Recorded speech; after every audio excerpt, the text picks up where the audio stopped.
የኔ ቆንጆ ይኖራል ወይ አው ዘላቂ ፍቅር ይኖራቸዋል ወይ ምን አይነት እንትን ነው አሁን ትዳር እየመሩ የሚኖሩት እነዚህ ሰዎች እና የሚለው ነገር በጣም የሚገርም ነው ምክንያቱም እኮ በቃ ሩታን ለማጥወዝ መስሎኝ ነበር ቅድም የአብርሽ ጓደኛ ፕሮግራም ላይ ተገኘ ምናምን ነገር ሲላት ሩታ ደግሞ አልገኝም ብለው ነበር ዝም ብሎ እኔ ለመቀለድ መስሎኝ ነበር አሁን ደግሞ ሳይው ቪዲዮን የሚገርም ሰርግ ነው በቃ ቅልጥ ያለ ሰርግ ከባድ ነው እንግዲህ ያው ዛሬ ብልጭልጭ ነገሮች ሊሆን ይችላሉ ግን ትልቁ ነገር መሰረቱ ነው እንደዚህ አይነት ወጥ የሆነ ፍቅር ይኖራቸዋል ወይ አሁን ለለነው የተጋቡት የሚለውን ነገር ስትወስድ የነገር ፍቅር የሚያበላሽ እንትን ነው አሁን ትዳር እየተመሰረተ ያለውና በጣም ራሳቸውን ምናልባት ያው ማየት አለባቸው ያዩም አይመስልኝም ብቻ ያው እኔም አላምነው ዛሬ በጣም የሚያስጠላ ነው እስኪ ቪዲዮን ነው ለማንኛውም እንከታተል ቴንኪው በጣም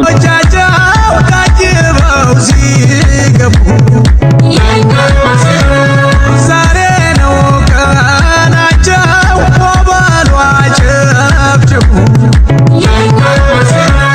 የኛማ ሙሽራ ነቶብ ደምቀት የኛማ ሙሽራ ነቶብ ደምቀት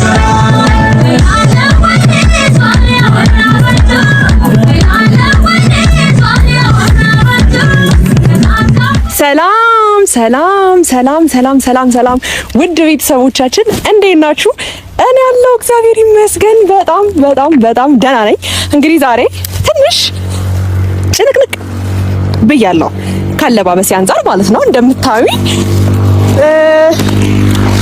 ፈታ ሸብረቅ ዝንጥ ብዬ መጥቻለሁ። ያው ዛሬ ከዚህ በፊት እንደዚህ ሆኜ አይታችሁኝ አታውቁምና ወደ ገደለው ወይም ደግሞ ወደ ጉዳዩ ከመግባቴ በፊት ልታገቢ ነው ምን ተሰማችሁ ገና እንደዚህ ስታዩ ማለት ነው? እኔ በጣም ደስ ብሎኛል።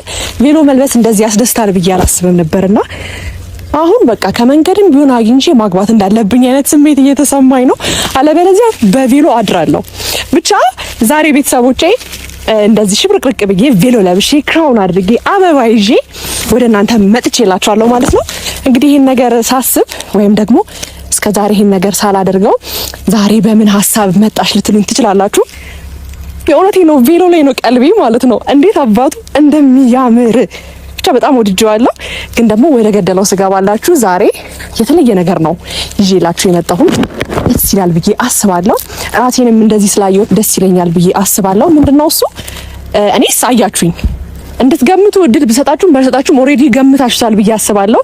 ስለዚህ ማነው እሱ ቀብራራው አብርሽ አለና ምን አሰብኩኝ መሰላችሁ ቬሎ ስለወደድኩት ራሴን